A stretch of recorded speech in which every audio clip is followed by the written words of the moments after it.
Hello, welcome to Cardstock. We're doing two things today. Leila and Sarah. In fact, Rena, do you do intros? You do intros, Rena.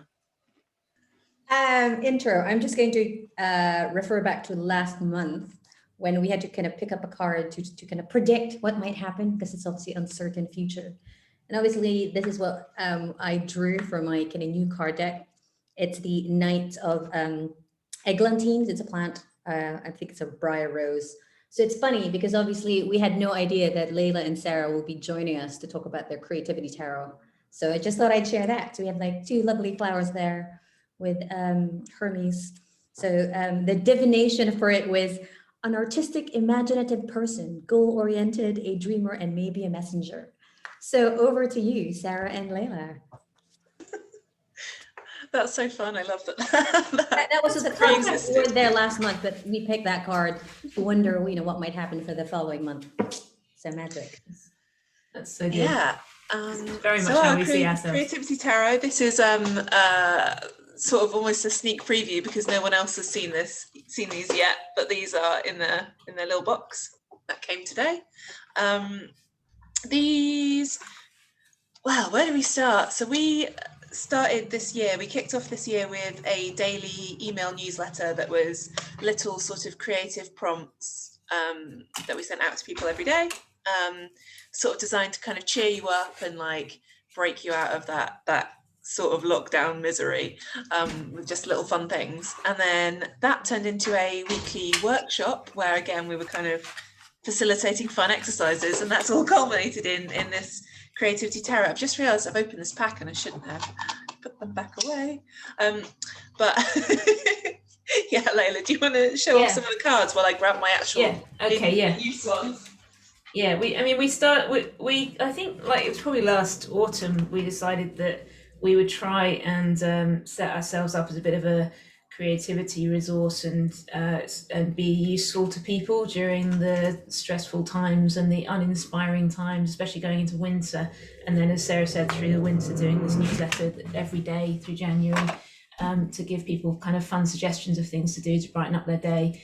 And that was quite popular. And then we sort of we started talking about making.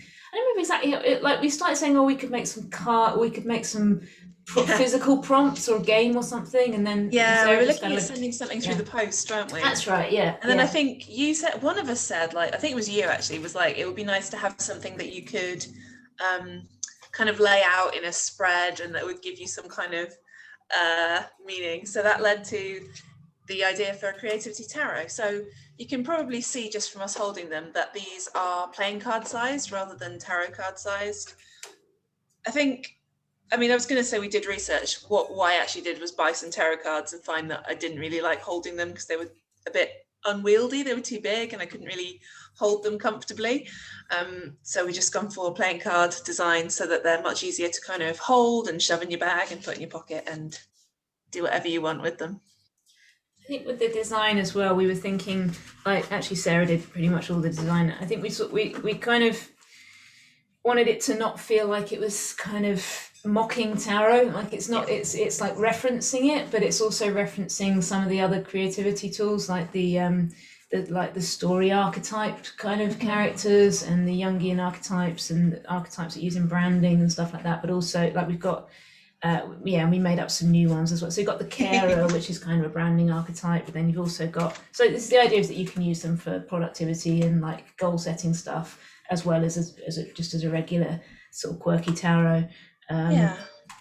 So we have kind of the standard tarot cards that are things like the star, but obviously we've put our spin on those. We've got star, ruler, a bunch of other things, and then there's just random ones like the mermaid. I think there's a unicorn in there somewhere, a werewolf, a vampire. Just because I'm a horror movie nut and wanted those things in there. And then some modern ones that aren't kind of characters as well. We've got the leap of faith, the reset button. So kind of bringing them into the present day a little bit. And you can kind of, the colours correspond to different themes as well. So you can, like, if you just want a sort of a fun, quick, creative thing, then yellow is probably, you can play just with the yellow cards. if you want something goal orientated, then blue is a good one. White is motivation, and I think pink is like everyday magic. Like they're things to do, but they're sort of finding something exciting in the everyday world. So that it might be like go to a garden that you haven't been to before, or build a blanket fort in your front room, or something like that. They've all got tasks on them, but you don't have to. Obviously, you can play it any way you want, so you can just deal one and do the task on it, or you can kind of deal three and do a past, present, future from the actual themes on the card. Yeah, that's probably where we should have started. So if I hold this way, you can see. So they all have kind of an archetype. Then they have 3 words, and then they have a little creative task. So there's lots of different ways to use them and different ways to kind of read into them. And we've just Sarah said, we've just kind of set up pre-orders on Etsy 2 days ago.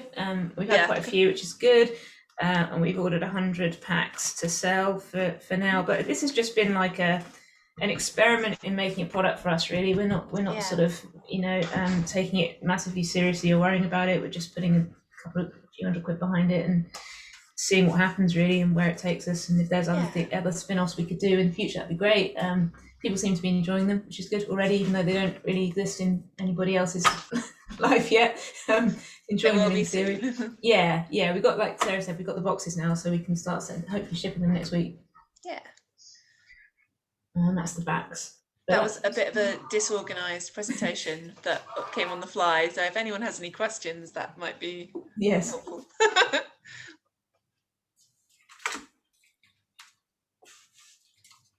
I think John might have a question, so let's take.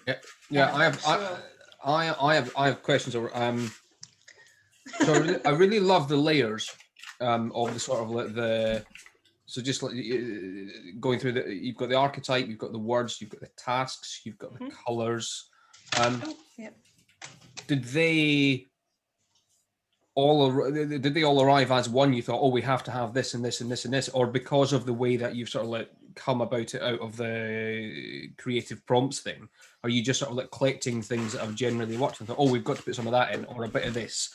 Because then you have, if you have one thing at the kind of like the words level, you suddenly go, oh, now I've got to generate words across all of them because it was a good idea because it worked around this, but we have to generate all these. Yeah, I think we were looking at how traditional tarot cards are structured, and we always had the idea that there was going to be a task on them somewhere. So I think it took a bit of sort of playing around with the design, and then there's a giant spreadsheet somewhere that I think we filled in between us over the space of about a week of just like coming up with things, just coming up with the archetypes, just looking at what the traditional tarot, we're looking at what those cards kind of stand for, and then just adapting it or just coming up with our new versions.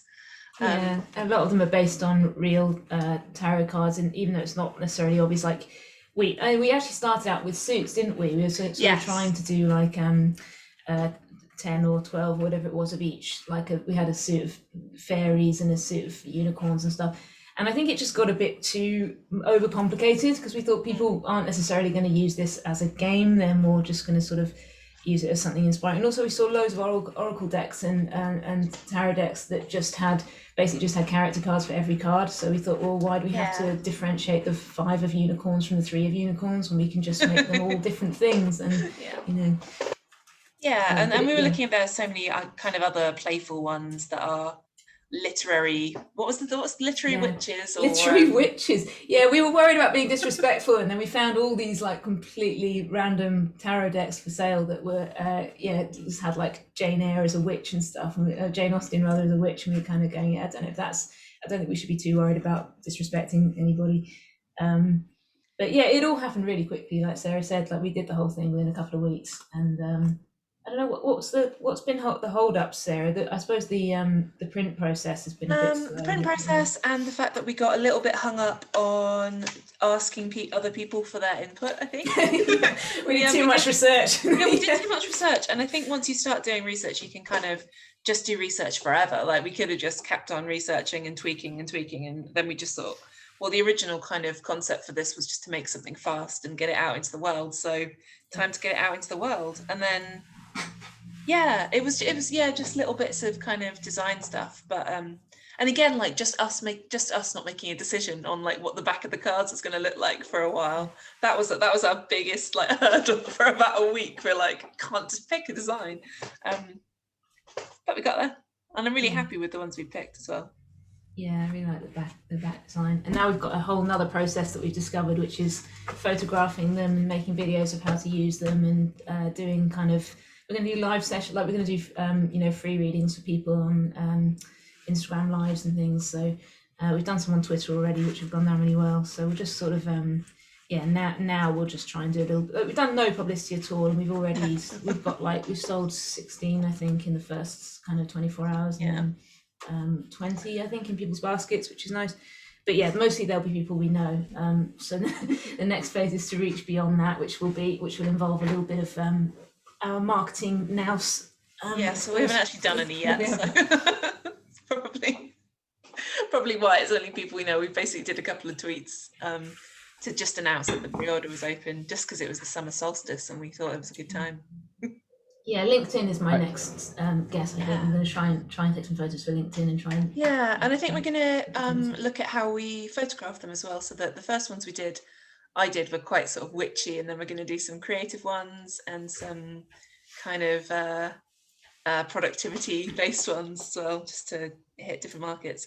Because I think one of the things that we got in feedback was a lot of people saying that they quite like the idea of them as a sort of summer holidays activity with bored children, like kids are around and they've been home forever and they're just bored out of their skulls basically, and these were just kind of the fun creative things. You could just draw one card and be like, right, let's do that.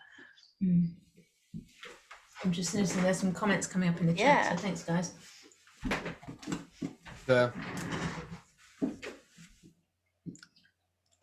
Answer the ones in the chats, and then I have a question about, can we see the spreadsheet? But that might be nobody else's idea of fun. I mean, it's very messy, and I'm probably not super keen to share the inner workings of our minds. But I have a question. Did you use actual cards or blank index cards to kind of play with it a bit? So not just a spreadsheet, but kind of. Actually, we just ordered some like, what am I trying to say? Like just prototype ones. I think so. You had some that were on business cards, and I just ordered a pack of custom playing cards, just a single pack. So we moved from a spreadsheet into a physical representation of them, but without kind of us doing much of the crafting. We went straight to we did, and I ordered some mood card versions. I just remembered as well, so like just to see what they felt like and if that was a good format. It's about the same price for one, I think. But in the end, like Sarah found this amazing website that just had really good value for like, as soon as you get past about 50, the price really drops. So we kind of went, oh, let's try them, and they send you a free one. And then Sarah also found an amazing, it turns out amazing because we've got them today, the cardboard wrapper that goes around, because you get them with the box. That's how it comes with the cards in from the card printer, and then we've ordered. And then we have these that are the sleeves. We got them made, by a very nice print company who got me to send them one of the boxes so they could make sure that everything folded in the right place and is just the perfect size. Good. Which, these just came today, and I'm quite excited about them because I think they look really nice. Although my husband did say it looks like a box of matches, which I guess I can see, but I quite like that. Maybe I just like matches. It is a box of matches so that your ideas will be on fire. Yeah, there you go. I'm going to say that. I'm going to say it's entirely intentional. But I think there is just something quite sort of nice in like a tactile way about that just like the way they pop out. I don't know. I enjoy it. I have very practical questions, like how are you going to pack them to ship? I really want to find better ways of packing these things, because it turns out it's a huge hassle. Oh no. Well, I think we've been experimenting with packaging, haven't we? Because we're looking at the moment selling through Etsy. And so there's like a big culture of making it all feel very handmade and very personal, and putting little extras in the envelope. So I have, again, hang on, let me grab one. We've been we looked at a lot of Pinterest packing Lots of videos and I'll have tried to things. We've share got some pictures. Have you got But we the have wax? these very cute Cool. jiffy bags that are basically the right size for them once that goes inside. Yeah. And then we've just gone a bit wild. I think we've just been playing. So I've got a custom made wax seal that came from China and got printed onto a thing, so we can wrap them up Very and cool. seal them with our logo and all sorts. What we might do is what we're talking about doing is give everybody a free reading. So we Yeah. take one card out of each box, and turn it over and say what their personal reading is, and somehow And yes, put a little note in. wrap that, and have a little note that you can read your specially chosen card. If we do another idea we've had is to do like custom readings that you can order by post. So you just literally order, you just spend like, I don't know, $5 or something and get 3 cards in an envelope, which is a personal reading for that month or whatever. And then maybe that's where the wax seal will come into play most fruitfully. But yes, it's been a interesting, exciting challenge thinking about how we're going to pack them in a really nice way that's really affordable without adding loads of cost to them, because a lot of tarot cards that you order online are like 40 quid plus, and we just thought that was a bit too much. So ours are 25. I have one suggestion, which is when you're testing your packaging, make sure you compress it in both directions, because at least for my cards, the Jiffy bag does not work. Oh, Okay. So In what ways? And when they're it getting gets- damaged, or? Yeah, when they go Also- through the mail, because the mail sometimes mishandles them, especially if you're shipping internationally. If your box is more than, I would say, like a total of 1 millimeter of internal leeway, the box gets crushed unless you put it in a rigid enclosure, which then adds cost. I think Which it's a real pain in the ass. Yeah. So I really Well- want to find a better way of doing it. Shipped in tins. Ooh, But each nice. tin is like €3 or €5 or something. That's pretty expensive, right? Yeah.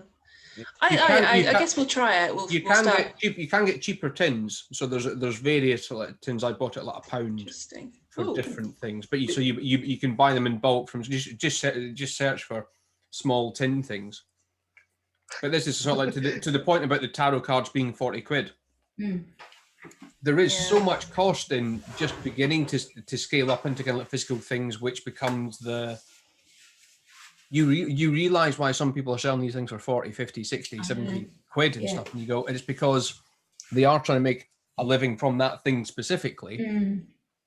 And so therefore they're going, so I'm not going to do it for free or for cost Yeah. or whatever else and so on. I think with you guys and with the artifact cards as well and stuff, because it's kind of, I think of this sort of stuff as like a blacksmith sign. Like if you walk past an old-fashioned blacksmith, you see a very beautifully wrought iron picture of a blacksmith at an anvil with lots of flowers and hops and stuff interwoven and so on. And nobody goes to the blacksmith because they want a lovely blacksmith sign, right? They go, but it's just a demonstration of kind of like, oh, there's something interesting here. I don't want one of them, but I want someone whose craft extends to that sort of thing. Yeah, I Sounds like about that. right. Blacksmith sign. I like that. Yeah. It's nice not to have to worry about using this particular product to make an income from actually. I don't know, like people saying we need minions for shipping things out. I don't know. I mean, maybe we're being naive. Maybe we're going to have such demand that we'll be rushed off our feet. But I don't think we're anticipating having to sell hundreds of millions of them. But who knows? Yeah, I feel like if we sell 100, we'll be doing really well. And we'll make quite a nice profit. And we've sold, like I say, we've probably sold 20 so far, at least, depending on how many people with them in their baskets actually buy them. And that's within the first 2 days. Although I suppose That's within the first 2 days of not marketing properly. Yeah. I feel so like we need to do some actual marketing. I know. I haven't seen any of the chat. Maybe I can offer Kingston School of Art. You can stock them in the stationery. They're going to fly off. I've got a lot of the last first year students were into magic and tarot in a big way. So that's a possibility. Just like try art colleges and put them in the stationery shop, maybe. Nice. Like that, yeah. There's something about the reading thing, perhaps, which is And okay, so I know little about tarot, but but in essence, like there's a method, right? There's a kind of like, if you're going to do a reading for someone, there is a way in which you do it and whatever else and so on. So when you have something like this, also offering people sort of like, there's an hour-long online session on how to do a reading. So you're almost doing that kind of like training thing for other people to go and use this tool in different ways. So actually, you've got the kind of like the service around the products. So you could just have this and invent your own method. You could read the instructions, and that gives you a bit more. Or if you want to think about different ways of doing this with your clients or whoever it is, then here is the kind of like the online training course, or do it as the kind of what the learning video platforms is. But that sort of like sense of sort of like, here's the pre-recorded 1 hour version on doing a reading. There you go. Buy it for 20 quid as a sort of like a course to learn how to use this better. Definitely. We were talking about like trying to use them for everything that we offer, really. So, you know, we've done some like bits of courses and written some ebooks and stuff together as part of our like digital creativity kind of consultancy. So we could we could start every session with a reading or something and just kind of involve them until they become like a really associated with us, and people think of us as the people who hang stuff off that. Definitely loads more in it, I think. Sorry, I'm missing all the chat here. I feel like we should make sure we catch up with masterclass. That's Simon. That's a good word for it. Sort of like the reading masterclass. That's a good reference. Sarah and Leila, because I know you just mentioned that you do workbooks. Do you remember the Panini sticker books? If you want, you can buy the deck, but maybe what you could also do is some sort of installment where they get it a week or I don't know, fortnightly, and they get just a few cards along with a manual, and then they can kind of do it. Plus, some of the pages can have the kind of creative pages for the tasks.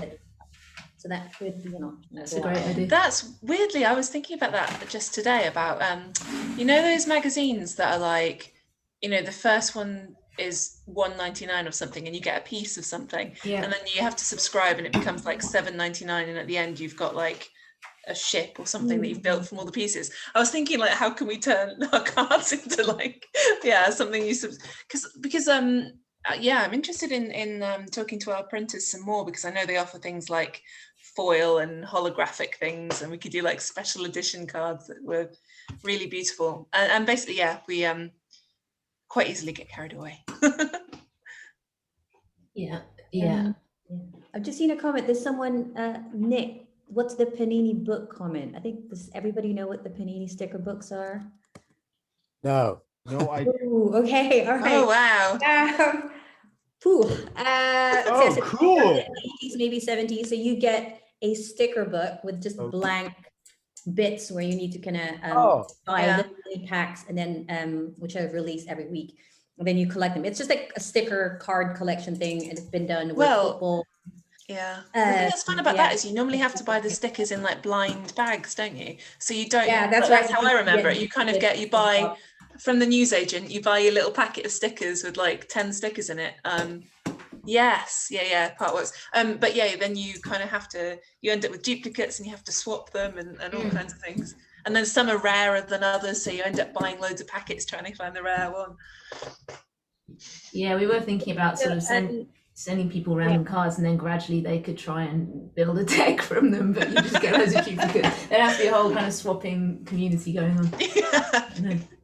But we were looking at things like doing a physical reading by post. So you would pay, I don't know, like a £5 or something, much less than the cost of a full deck, but we would send you, you know, like we would draw 3 cards for you and put it in an envelope and send it in the post and do it that way. I think partly because a lot of this idea, maybe it's because we're so far apart from each other that we're constantly thinking about like the delight of getting things in the post. We do send each other stuff a lot. Yeah. There was a famous band in the early noughties in America called the Postal Service, because basically it was just like 2 of them sending each other. Well, I mean, back in the days where you couldn't just upload it to the internet, it's going to send you the tapes with the music on it rather than you having to download it for 16 hours. Is that why they're called that? Yeah. Wow, I didn't know that. I'm sure that's true. I hope I'm never going to look it up, because I just want to believe that's wonderful. I'm looking through all the comments now as well. Yeah, have we missed anything? I'm copying all the links into the browser Yeah, so I I've can got look at them about after. 20 tabs open now. Good. Right. Boom, boom, boom, boom, Hot boom. glue lasts better than wax when doing a seal. Yeah, thank you for that. We did see some people using hot glue, and also I noticed that a lot of people doing wax actually put the wax into the glue gun. I don't know if that makes it hotter or is any better, but my memory of wax seal stuff from being a child is that it always breaks in the post. So I think we'd have to do it and put it inside something else. Yeah, I was thinking, I was going to send you a picture, but I don't know if I've got it on my computer. Yeah, sort of like wrapping them up in some kind of packaging way that has the card tucked inside and sealing the box, and then whacking it in a jiffy bag so that it kind of hopefully gets preserved a little better. Amazing. I'd like to ask you a question about when you've been using the cards. Is there any few things that have happened that have really jumped out when it was like, wow, that really generated a lot of meaning for someone in their life and really like connected with them at a really profound level? I'd love to hear like a story or two about those sorts of I think we've had that twice. Yeah. No, actually, I can Twice think in of the at last least day. 3 already. Yeah. Go on. Oh yeah, no, like it's just gonna say we for the full moon last night we did some Twitter readings, and I think both you did one, Sarah, and I did too. Yeah, and two of the people, one of them said wow, and the other two said that it meant a lot to them. And the one who I read, she got 3 that were sort of to do with work and the future, because we just did a sort of a 3 card reading, which is like past, present, future. And I just sent her like a bit of text about how I interpreted it. And she said, I've never had a reading before. This was amazing. And then she DM'd me and said, I can't talk about this because it's like my work people follow me, but I've got two second interviews next week for different jobs. And I'm thinking of like leaving my current like career path and moving into this thing. And she was just saying, oh, this has been so uplifting and inspiring. And it's given me loads of hope. That's so nice. And you had a really nice one as well, Sarah, I think yesterday, didn't you? So. Well, I had one. So I did with my prototype cards. I was talking to a friend of mine who has recently gone freelance and is kind of panicking about it a bit. And he's like, is this the right thing to do? And am I going to have to move in with my parents? And should I give notice in my flat? And what's going to happen? And then so I just thought I'll do him a reading and stick it in the post to him. So I pulled out 3 cards, and I wish I was trying to find a picture of which ones they were, but again, they were all like work related, and they were all kind of like patience related, I think. And it's I don't know, partly it is that kind of horoscope vibe where you can make anything relevant if you try hard enough, I think. But also sometimes it's just sort of spooky. Like I sent them to him in the post, and he was just like overjoyed and was like, I'm going to put this on my Instagram. Like, this is exactly what I wanted to hear. That kind of, yeah. So now I've got an incomplete pack, but never mind. So I feel like our main thing that we've had to learn actually is probably how to do the readings, because we just kind of come into it going, we don't really know anything about tarot. I'm sure we can create tarot. Sure, we'll figure it out. Well, I think that's the Anyone point of it, was that we're not really going heavily into the mystical side. We're like, I think we're just trying to find a playful way to do it. So it's not. Oh yeah, that's a good question, Rena. But yeah, it's more just. Whether the exercise itself kind of speaks to you, whether you actually do the thing. Because I got one that was, the exercise was find a piece of text and take a marker pen and censor the words to create a new message. And I was like, well, this could be telling you that you need to look at your situation and decide what to keep, what to lose. Yes. So there's kind of ways of reading into everything on the cards. I forgot where I was going, and I don't think I had a point. Sorry. Well, one thing I was just going to mention is, it's amazing to me how this whole tarot card thing has just become universal. Like, yeah. I've seen so much creativity coming out of tarot. You can use tarot for all sorts of things, and it's become much more just like mainstream, and it's very modern. Like the amount of tarot content on TikTok these days apparently is insane, and it's transitioned to a really young medium. So, they sell them in on ASOS now, or Urban Outfitters or anywhere, but you can buy some tarot cards. By the way, I did there's a deck I bought on Kickstarter. You guys should have done a Kickstarter, by the way. You should plan to do one at some point, because you could end up selling thousands and ship. I think we were a bit like, Yeah, but it's like it's just the way it works, right?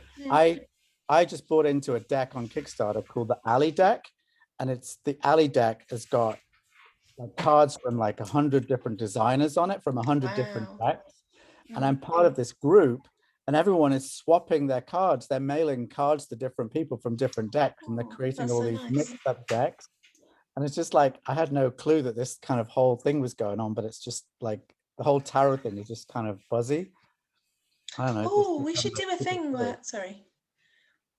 This is a note for later. We should think about doing a thing where we just like ask people to design a card, like different of our friends, whether they're artists or not, and then just like make, a deck of all different, like just drawings or paintings or whatever people, photographs that people submit.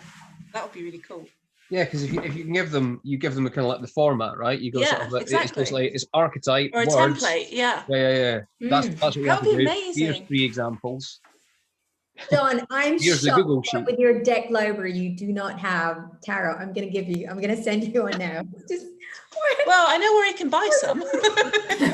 great, yeah. Leila and Sarah's obviously as well. I have bought them already. You have, that's true. I said that and then I was like, actually, I think, So they will be probably winging their way to you next week. But that makes me think, like, what counts as a tarot thing? So I'm thinking tarot isn't just when you have the swords and the thingies, and I feel like it's just for me, it's just cards that have some meaning embedded with them, preferably quite ambiguous, and someone looks at them and draws from there what's relevant to them, because we see what's relevant to us in ambiguity. And so for me, that John surely has tons of cards like that. That's it. I have loads of cards that do that, but I think very few of those sorts of things reference tarot directly. There's almost like kind of like, I'll come to the McLuhan cards with it, but there's almost oblique strategies is the common reference point for ideas cards, right? And that's not. And maybe it's because of the way it's drawn. It's kind of like it is an individual thing. You draw one, right, and you have one. It's not so much a reading as a kind of like as I just call it a one thing. So I don't think oblique strategies references tarot anywhere in the kind of like language I've seen around it. But then all of the other things that come after that. So funnily enough, when Nick was talking about Kickstarter, for a while we tracked all the decks on Kickstarter and just counted the numbers that were being made. And then what percentage of them were games and what percentage of them were ideas.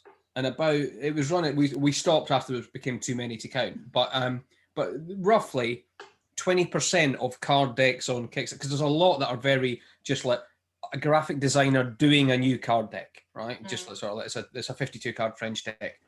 So there's a lot of that stuff. There's a lot of kind of specific games, but then 20% is all about we will structure and scaffold you into thinking about this thing in different ways, be it screenwriting, health and beauty, whatever it happens to be. It's sort of like this is a new way of thinking about this thing using cards and so on.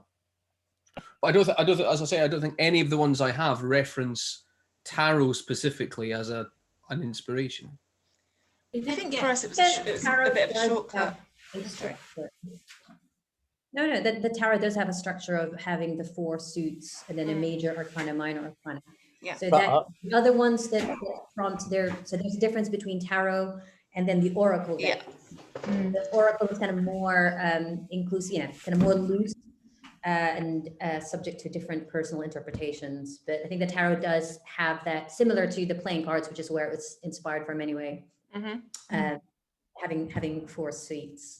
I'm just doing a time check because I think it's important to see some kind of, based on the tarot jump from Creativity Tarot to what John has, which is a deck of playing cards, but a little bit more unusual because Marshall McLuhan has played with them. Right, so there we go. So this came about because Indy, who I think is on the call somewhere still, yay, there he is, sent us a tweet going, here you go, I found this link. So it was basically a link describing McLuhan's newsletter but also card deck. Long and the short of it is, like, I've chased around to learn more about the card deck, and Marshall McLuhan's grandson, who wrote this note saying, there you go, there's your card, is basically still running his dad's shop. So basically, Marshall McLuhan employed his son Eric McLuhan to help him make this and run the newsletter. And this came along with the physical newsletter, second edition, I believe. So the sort of the stuff that I got, I just thought it'd be nice to kind of like to unbox it. So I have this comes along too with it. So I don't think this is as old as this.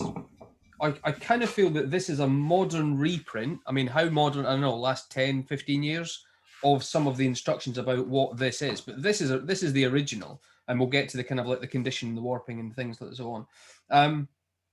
But this is just a contemporary I Ching, so I don't really know that much about I Ching either. I read up a little bit on it after sort of like seeing that. But then it just sort of like it tells you about the history of this thing. So this is clearly made by Eric McLuhan sometime in the last few years. He died, I think, in 2018. And just talked about the sort of like what the deck was for, a book of probes, blah blah, blah, etc. And then it also mentions the team of creators. So the whole thing with the newsletter was started in 1969. Basically to sell to sort of it was like $50 a time to sign up per year. They got 4,000 subscribers, which is pretty good going. The money stacks up in 1969 if you get 4,000 subscribers at $50 a time. And the promise was you'd get zingers straight from Marshall McLuhan himself, a little newsletter, sort of all these ideas, different forms in which the ideas would come. So one was a card deck. Apparently there was a record, right? Like an LP. Well, I've not chased down that yet, but I'm just not a vinyl guy. But anyway, this is all. But given this is cardstock, I thought we can open these together. First thing is that sort of like an interesting thing. We were talking about various production things and so on. So the box is slightly squished, and I don't know if the box is slightly squished because, to Vaughn's point earlier, it's just sort of like, because it arrived in a jiffy bag. I don't know if it's been squished in the international post, because it's come from Canada, etc. So I don't know if it's going to. I more suspect, though, that the way that this sticker has been applied to it, the glue over the last 50 years has somehow warped the body. So it's a little bit stiff to open. I have opened them before, so that's why but I kept the 50-year-old cellophane, which is just in that like joyful kind of like brittle kind of like thing of like, oh, maybe plastic actually does break down eventually after 50 years, but then again, maybe not. So instructions are important. So what are we meant to do with these things? The rules of the game. Take any card, relate the aphorism to your current hang-up. Call to mind a private or corporate problem as you shuffle the cards. Take a card and apply its message. Take 3 cards. Tarot-esque. Experiment with different arrangements of these until they yield new insights, patterns in your problem. Deal yourself 3 cards. Pick a pair to maximize the comic side of your problem. To obtain your score, if you get your breakthrough in 30 seconds or less, you're a top dewliner, right? Those who get their $1 million solution in less than 2 minutes have not yet been promoted to the level of their incompetence.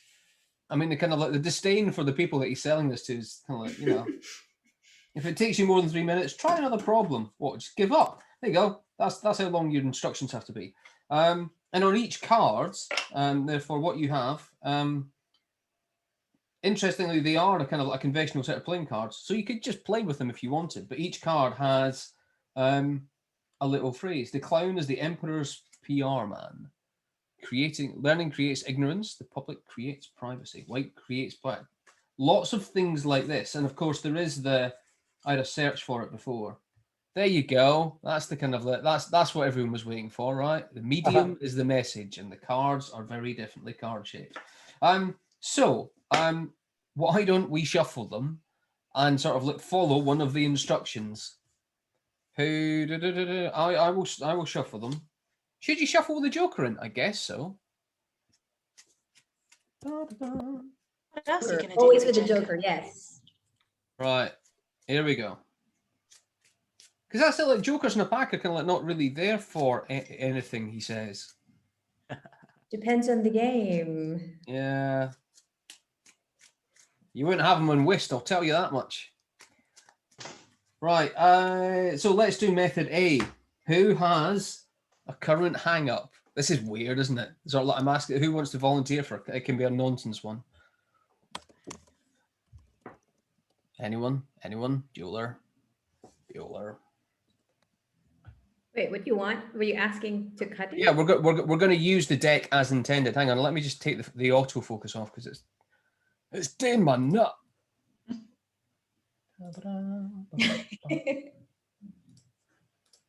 Stop doing that. And you have something like the weather, because it's like really crappy today and raining, so that might be a thing. I don't know if that counts as an emotional, personal thing though. Let's do it. All right, issues with the weather maybe. Yeah, issues with it not being actual summer, but meant to being actual summer. The victor belongs to the spoils. Ooh. You're supposed to choose 3 or just Well, I was going with method 1. Okay, right. Okay. Which is sort of like take any cards, relate the aphorism to your current hang-up. Is that a bit like saying the there's no bad weather, only inappropriate clothing or something? It's like you will prevail if you wear the right clothes. Adapt to the actual weather that there is rather than complaining about what's not here, the spoiled weather. Yeah, because the weather is kind of a metaphor in itself. So we asked quite a layered question there, I think, to the cards. I think it works. And also it kind of looks like rain coming down. Done. Well done, Marshall. Let's go method 2. Call to mind a private or corporate problem as you shuffle the cards. Select a card and apply its message. All right then. So I'll float one out, sort of not without. I'll make it very vague but real. So that I was sent some things from a client who said, "Oh yeah, we've done all this work to really simplify and organize and structure this all of this information." And I looked at it and went, "Oh my God, it's so complex and confusing and chaotic, and I can't imagine what it was like before. But this cannot be solved. I wonder what's next." So basically, so they think it's structured. I think it isn't. Blowing both horns of his dilemma. Blowing both horns of his dilemma. I also have questions about sort of, is this more culturally relevant in 1969? Is a common phrase I'm missing? Being caught on the horns of a dilemma is what he's referencing. Thanks, Lynette. Would you like to explain more? I guess. Being caught on the horns of a dilemma implies that effectively, because your dilemma bifurcates your decision tree like the horns of a bull, which is goring you to death, you are on the horns of the dilemma. Your decision tree is injuring you. Oh, but if you turn them around, therefore you go sort of, so blowing both horns. These are now different sorts of horns. They are musical things or calls to action. Correct. Is this not telling you to try both options? Yes. So it's basically saying sort of, okay, so yes, so go into the complexity and say, yes, this is very complex and whatever else, etc. But what does that mean? What does that say? What does that infer we should do? And at the same time go, yeah, but what's the simpler version? So do both. Don't choose. All right, I'll take that. And Ooh, I just had a thought there. Like Go on. instead of, like the saying, better to have one in the hand than 2 in the bush. Yeah. So sometimes, risk taking, and I'm like, go for the 2 in the bush rather than keeping, playing it safe. Just a thought. Nice. Done, Nice. done. Right. Next one. Take 3 cards, experiment with a different arrangement of the 3 if they yield new insights and patterns into your problem. Okay, so we're going to take the group problem of, once you've made your cards, what then? I don't know if you're meant to riffle shuffle, 50-year-old cards, but I just did. I'm sure it's fine. Right.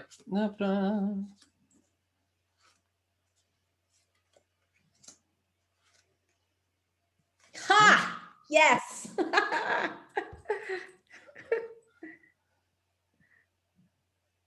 Hang on, I'll have to go out a bit, won't I, to get these in. There you go. Every new technique is a service environment that junks the earlier ones. Kink in his arts over sense.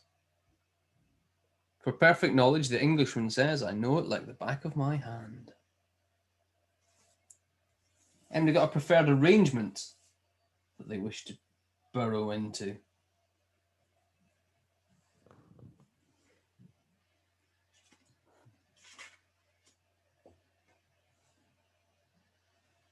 Isn't figuring out the arrangement part of the process? Expand a little. Like I'm just thinking with how general these are. But just in like the way you were moving them around, which I think was partly just so we could see them all in shot, but also that helps. It's like with like one of the benefits of the readings that Sarah and Leila are doing is the past, present, future. So rather than just like a be creative, it's here's a progression and here's a decision.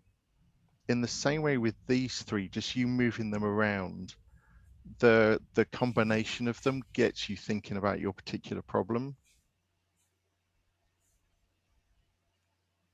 Yeah, and it's sort of like almost it's the invitation to just spend time trying to work something out, which is Yeah, I mean, without sort of getting, I mean, because I think that's the benefit of tarot in general, without arguing for or against magic, is just you stop and you think about a situation rather than you just do what you've always done or follow best practice or so on and so on and so on.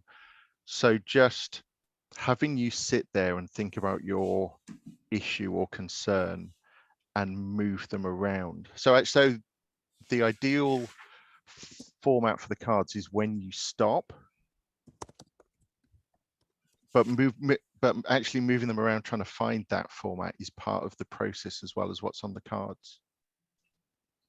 Yeah, I mean, just the fact. Sorry, go on. it's quite subconscious, isn't it? I think that's the beauty of it. It's like there's an element of like conscious contemplation and focus, but then there's also just like a physical. So the beauty of cards, as you guys probably all agree, because you're into cards, but that just the interaction with your body and moving things around until it feels right, and then stopping. I think there's a lot of value in that without really understanding why. It's like, oh, that's the right position for them. It's like when you're walking next to somebody, and then you like sometimes when I'm walking next to someone talking to them, and I go, I'm on the wrong side, and I just kind of move myself to the other side of them. That feels better for some reason. You can't really explain why. so on the arrangement of walking. We did a thing called Walkshop a few years ago, where so there was a walking route I knew from Plumpton to Lewis, and it went through different sorts of geographies. So we would set task according to geography, so that sort of like if you were walking across a field, everyone could be talking in one big group, because you could sort of like arrange yourself whatever you want, so you could hear or sort of like talk to someone specifically. Then you get to a narrow lane, and sort of like people would go into pairs. And so then for like you'd introduce paired conversations and go into that. And if you were going up a steep incline, which wasn't that steep, it's Sussex, not Scotland, but you sort of like you'd give someone to think about at the start of the climb, and then sort of like answer at the end of the climb. So you'd arrange yourselves through the landscape of various different things like that. This layout is making me think I want to play poker with these cards, and then actually do the message as you're playing real poker, like a Texas Hold'em or something. I'm not sure about real poker, but I was interested in I forget the poker layout where you put in the standard, I think Texas Hold'em, you put down the 3 cards, then you turn one over, then you turn another one over. Yeah. So like if you leave these 3, put 2 more face down. And I mean this is for like a longer exercise or bigger problem. But think about your issue in terms of these 3, but then turn one of the face down cards over and then see how that changes your point of view. Then turn the last one over, and that's your solution. Is at least a layout to try with these, or just. Sorry, that playing poker. That's a really interesting idea, especially if you have to bet on your suggested solution as well. It gives you So all sorts of interesting possibilities. yeah, so in a way you could sort of like you could play Cards Against Humanity meets poker. Well, some parts of the solution are in the middle, some parts are in people's hands. So Exactly. so you could bet on your option, which is the cards in the middle plus the card you've got in your hand. John, what you were saying, kind of like a Cards Against Humanity. One of the poker games that I played before is you draw a card and you put it on your forehead. So you see everyone else's but yours. And then I think that might be a good, I don't know, conversation starter. Yeah, so not knowing what the message is, but everyone else can read it. And then you can, yeah, I don't know. I think this is just making me want to play poker again, but with a twist with all these messages. There's different ways to play poker. Rena, is that the one where you stick a card? Normally it's got like Henry VIII or something on it and you have to guess who you are. If No, you not a guessing game. It's a gambling game. So for Ah. example, I don't know that I have an ace and I'm looking at everyone else's, but I'm going to deduce that if I see a 5 of diamonds and people with like, yeah, surely my card's higher than that. And then if people can see my ace, they probably won't bet against me. You're like, oh shit, she's got an ace type thing. But it's an interesting one because you cannot see what you have. So it's based on deduction of like a probability of what everyone else's has. But Yeah. because this you're reading the message, so maybe a hybrid version of that. You know, Yeah, I like that, and also when I was thinking, you know, the one where you have to guess the person who's on there. If you had to guess, you could do that kind of principle, but with these wonderful messages. That'd be a really fun way to play as well. Like mixing games together like that is the potentials are vast. It's really fun. But has anyone else heard that there was some kind of connection between this deck and the Brian Eno deck? There was some kind of inheritance of the idea flowed from one to the, what are they called? I heard that Eno's deck was influenced by this. Like Yeah, I read that somewhere. That's because I kind of found out about both of them some around the same time. They were somehow connected. No, so there's I kind of like I don't know. It feels right, but I hadn't read anything that said that. But is there a kind of like a confirmed? I think I don't remember, but I remember it's the same I discovered about this whole thing last night. But months ago, I found out about I found this deck and I was looking to buy one of these and I realized how much it was. That's kind of slowed me down. And then I found the Brian Eno deck and I ended up buying that instead. Mm-hmm. But there's definitely some connection that one inspired the other. Pretty sure that's true. So the reason I bought these, and for full disclosure, it was 130 Canadian dollars. Yeah. Right, and the reason I bought them at 130 Canadian dollars was because years ago, I was at the Eames exhibition at the Barbican, and they had like original Eames House of Cards computer ones. So that they made for IBM at 90 quid. And at the time I thought, 90, I'm not paying 90 quid for a pack of cards. And then wanted to go back and buy them again, went to the Eames shop online, they were 350. And it was like, oh, I should have just paid 90 at the time. So I figured if I just pay 130 Canadian dollars now, that's fine, because they will only get more expensive, not less. Yeah, I wonder if they actually run out of stock, or will they actually ever reprint them? So so when I spoke to Andrew McLuhan, they have different colors. They've got 5 different color packs. It's the same cards inside, but they have 5 different color packs they made, and they are short on the reds, I think, and the blacks, but they have some of the others. So I don't think they're running out anytime soon. soon. From what Did you speak to him or just email him? email, not speak. Okay. Not Cool. not with voice or anything like that. So there you go. Marshall McLuhan's distant early warning things. What do we think? I really like them. I like that they were quite funny and like poetic at the same time. They were good, and I think yeah, maybe they are a bit of their time, but I feel like you could sit there and get some meaning out of them if you put your mind to it. Yeah, they're great. Nice to see. I'm thrilled that you actually went and found them, John, because that's really cool. And yeah, they are actually. I don't know if I'm happy or sad that they're almost exactly how I imagined they would be. You were waiting for something unexpected. I found them online somewhere, and you can literally see all the images. They're available sort of digitally. Where if you Google around. Oh, there you go. Simon's just put it on. Nice one, Simon. So good. Now the thing is, and this is a general theme for another cardstock, etc. Yes, the images are there, but it isn't a pack of cards. There is something physical about a pack of cards that makes a pack of cards a pack of cards. It's all like, and just seeing all the images on the cards is one thing, and even having all the cards on Deck Hive or Miro or Mural or whatever else, you go that yes, that is a whole collection of images doing different things which are card like, but it isn't a pack of cards yet. There's just something different about it. Yeah, that talk about next time, because our hour is up. And we've never been punctual before, but it feels like I've almost landed on 2 o'clock exactly. So I think we're there.